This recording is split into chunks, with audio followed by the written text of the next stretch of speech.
राधे राधे दोस्तों। अब आज हम लोग हिंदी व्याकरण में संज्ञा की चर्चा करेंगे। संज्ञा की परिभाषा, उसके प्रकार आदि।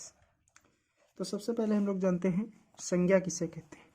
संज्ञा किसे कहते हैं? संज्ञा, सबसे पहले तो संज्ञा की परिभाषा हम लोग लिखेंगे। किसी व्यक्ति वस्तु, लगभग सभी लोग जानते होंगे संज्ञा की परिभाषा। किसी व्यक्ति वस्तु अथवा स्थान के नाम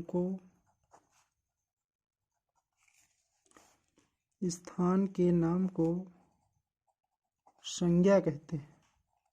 क्या कहते हैं? संज्ञा कहते हैं। मतलब इसमें या तो किसी व्यक्ति का नाम होगा, या किसी वस्तु का नाम होगा, या किसी स्थान का नाम होगा। अब उत्पत्ति के संख्या कितने प्रकार की होती है? तो उत्पत्ति के हिसाब से, उत्पत्ति के आधार पर संज्ञा 3 प्रकार की होती है। कितने प्रकार की होती है? 3 प्रकार की होती है। ठीक। नंबर 1, अब इसके प्रकार लिखेंगे कौन कौन से होते हैं। नंबर 1, व्यक्तिवाचक संज्ञा। व्यक्तिवाचक संज्ञा। नंबर 2, जातिवाचक संज्ञा। कौन सी? जातिवाचक संज्ञा। नंबर 3 और अंतिम, भाववाचक संज्ञा। भाववाचक संज्ञा। ठीक। अब इसी के साथ अर्थ के आधार पर संज्ञा कितने प्रकार की होती है? अर्थ के आधार पर संज्ञा,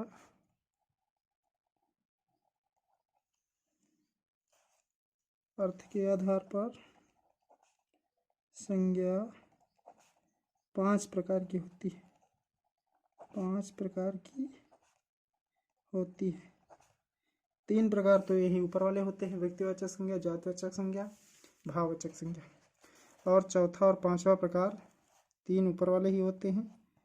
3 प्रकार उत्पत्ति के आधार वाले, उत्पत्ति के आधार वाले। चौथा प्रकार होता है समूहवाचक संज्ञा। समूहवाचक संज्ञा। 5वां प्रकार है द्रव्यवाचक संज्ञा। कौन सी? द्रव्यवाचक संज्ञा। इस प्रकार हम लोगों ने जाना कि संज्ञा कितने प्रकार की होती है। उत्पत्ति के आधार पर संज्ञा 3 प्रकार की तथा अर्थ के आधार पर संज्ञा 5 प्रकार की होती है। अब हम लोग बारी बारी से एक एक संज्ञा के रूप की परिभाषा और उसके विषय में जानेंगे। तो सबसे पहला है व्यक्तिवाचक संज्ञा। व्यक्तिवाचक संज्ञा। ठीक। अब इसमें किसी पर्सनल, एक व्यक्ति का, एक वस्तु का अथवा एक स्थान का ज्ञान कराती है संज्ञा। तो इसकी परिभाषा हम लोग इस प्रकार लिखेंगे। वह संज्ञा जो किसी एक स्थान,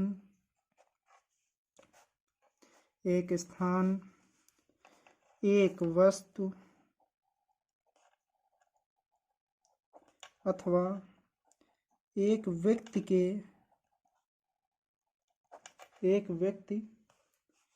का बोध कराती है। बोध मतलब ज्ञान कराती है। का बोध कराती है व्यक्तिवाचक संज्ञा। व्यक्तिवाचक संज्ञा कहलाती है। कौन सी कहलाती है? व्यक्तिवाचक संज्ञा। इसी के साथ हम एक नोट में एक चीज लिखेंगे, जरूरी सूचना। जो संज्ञा एक से अधिक, अगर एक का बोध कराएगी तो व्यक्तिवाचक संज्ञा होगी। एक से अधिक का बोध कराती है जातिवाचक संज्ञा कहलाती है। कौन सी संज्ञा कहलाती है? जातिवाचक संज्ञा। ये सभी लोग याद रखेंगे, जातिवाचक संज्ञा कहलाती है। इसके उदाहरण, व्यक्तिवाचक संज्ञा के उदाहरण जैसे गंगा, गंगा एक ही है। हिमालय, ये भी एक ही है। रामपुर, भारत, ये व्यक्तिवाचक संज्ञा के उदाहरण है। पाकिस्तान आदि जो भी देशों के नाम हैं वो सब। ठीक हो गया। अब इसके आगे हम लोग पढ़ेंगे दूसरी। पहली तो हो गई व्यक्तिवाचक संज्ञा, दूसरा है जातिवाचक संज्ञा। कौन सी? जातिवाचक संज्ञा। जातिवाचक संज्ञा। आज हम लोग संज्ञा के सारे रूप पढ़ेंगे। वह संज्ञा, अब इसके जैसे कि नाम से ही परिचित है, जातिवाचक, किसी एक पर्सन, किसी जाति का नाम वो बताएगी। वह संज्ञा जो किसी एक जाति का, किसी एक जाति का बोध कराती है। बोध मतलब ज्ञान कराती है या व्यवहार कराती है, ज्ञान कराती है, जातिवाचक संज्ञा कहलाती है। कौन सी संज्ञा कहलाती है? जातिवाचक संज्ञा। अब इसके उदाहरण के नाम है। इसमें उदाहरण बहुत सारे हैं। उदाहरण है जैसे पदों के नाम बहुत पदों के नाम होते हैं। पदों के नाम, अब जैसे एसडीएम कई सारे होते हैं, तो ये एक एसडीएम जात मान लीजिए। ठीक। प्रधानमंत्री कोई एक तो ही एक तो रहे, हुआ नहीं अभी तक, कई सारे हो चुके हैं प्रधानमंत्री, डीएम, सभापति आदि, और बहुत सारे हैं। इसके बाद व्यवसाय के नाम इसी में आता है। व्यवसाय भी एक जात ही होती है। व्यवसाय के नामों में जैसे डॉक्टर, वकील, मास्टर, किसान, मजदूर, ये आदि। ठीक। इसके बाद संबंधों के नाम। संबंध जो हमारे लोगों के होते हैं, संबंधों के नाम ये भी जातिवाचक संज्ञा के अंतर्गत आते हैं। पापा, दादा, दादी, चाचा, नानी आदि जितने भी संबंध होते हैं ये आते हैं। प्राकृतिक आपदाएं होती हैं, ये भी जातिवाचक संज्ञा होती है। प्राकृतिक आपदा ये भी जातिवाचक संज्ञा होती हैं। जैसे आंधी को ये तो है नहीं कि एक बार ही आंधी आएगी। तूफान, वर्षा, ज्वालामुखी आदि। फर्नीचर के नाम होते हैं। फर्नीचर ये भी इसी में आते हैं, जैसे स्टूल, कुर्सी, मेज आदि। ठीक। तो ये हो गए जातिवाचक संज्ञा के उदाहरण। अब हम लोग इसके आगे पढ़ेंगे, एक ही साथ सारी पढ़ेंगे। अब इसके आगे पढ़ेंगे हम लोग भाववाचक संज्ञा। कौन सी संज्ञा पढ़ेंगे अब? भाववाचक संज्ञा। पहले उत्पत्ति के आधार वाली पढ़ेंगे, उसके बाद फिर नीचे अर्थ के आधार पर। भाववाचक संज्ञा उत्पत्ति के आधार पर कहिए, लास्ट हेडिंग। वह संज्ञा जो गुणधर्म, स्वभाव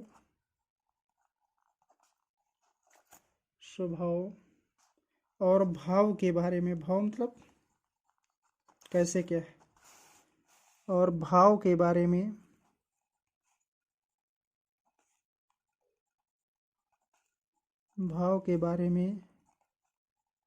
बोध कराती है। भाववाचक संज्ञा कहलाती है। क्या कहलाती है? वह संज्ञा जो गुणधर्म, स्वभाव और भाव के बारे में बोध कराती है, भाववाचक संज्ञा कहलाती है। ठीक, आराम से सभी लोग तैयारी करिए, कोई बात नहीं। उदाहरण है इसके, क्रोध। क्रोध एक मतलब चेहरे पे स्पष्ट रूप से देखा जा सकता है कि ये व्यक्ति क्रोधित है। ईमानदारी, ये एक स्वभाव है। Honesty is the best policy. मिठास, किसी किसी की वाणी में मिठास बहुत होती है, अच्छा लगता है बोलने में। जलन, ये स्वभाव है, ईर्ष्या करना जिसे बोलते हैं। दया, ये भी अच्छी संज्ञा है। सुंदरता, इसी तरह की बहुत सारी चीज़ें होती। अब हम लोग पढ़ेंगे, ये तो हो गई उत्पत्ति के आधार पर की। अब हम लोग इसके आगे पढ़ेंगे। 3 तो हो गई, 2 और बचती हैं, वो अर्थ के आधार की। तो अब इसके बाद पढ़ेंगे हम लोग समूहवाचक संज्ञा। कौन सी? समूहवाचक संज्ञा।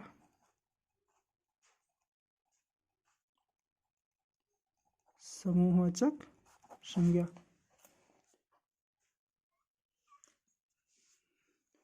इसकी वह संज्ञा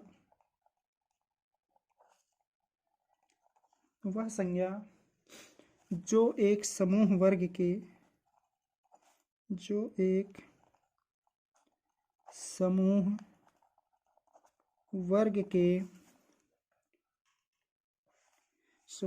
के बारे में बोध कराती है, मतलब किसी विशेष समूह को प्रदर्शित करेगी, समूहवाचक संज्ञा कहलाती है। कौन सी संज्ञा कहलाती है? समूहवाचक संज्ञा कहलाती है। उदाहरण, कक्षा, कोई भी क्लास होगी एक समूह में होगी, एक बच्चे से कोई क्लास नहीं बनती है। सेना, ये भी समूह में होती है, टुकड़ी। पुलिस भी समूह में होती है। पुस्तकालय में समूह में कापियाँ रखी हो, पुस्तकालय यहाँ समूह में कापियाँ किताबें रखी होती हैं। परिवार, ये भी समूह में होता है।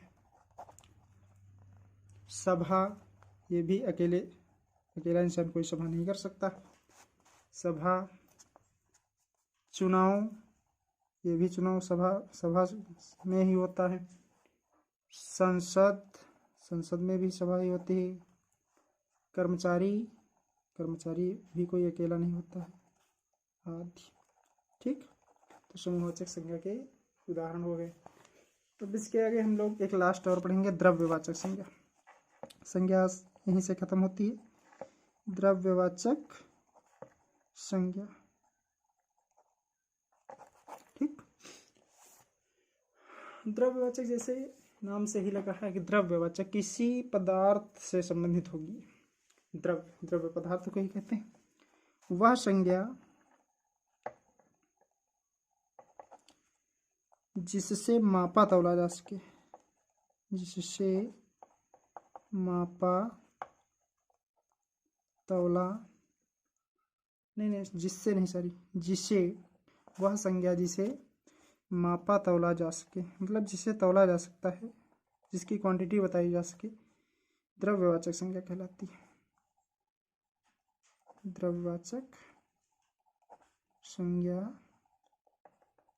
कहलाती है। अब इसके उदाहरण कौन कौन से होंगे? दूध मापा जाता है लीटर में। मक्खन, ये भी मापा जाता है किलो में। चावल, ये भी मापा जाता है, इसे भी मापा जा सकता है। लकड़ी, ये भी मापी जा सकती है। गेहूं, चांदी, सोना, चाय, पनीर आदि। इसी के साथ हमारा संज्ञा का आज का टॉपिक खत्म होता है। सभी लोगों को धन्यवाद। चैनल को सब्सक्राइब और लाइक जरूर करें। राधे राधे।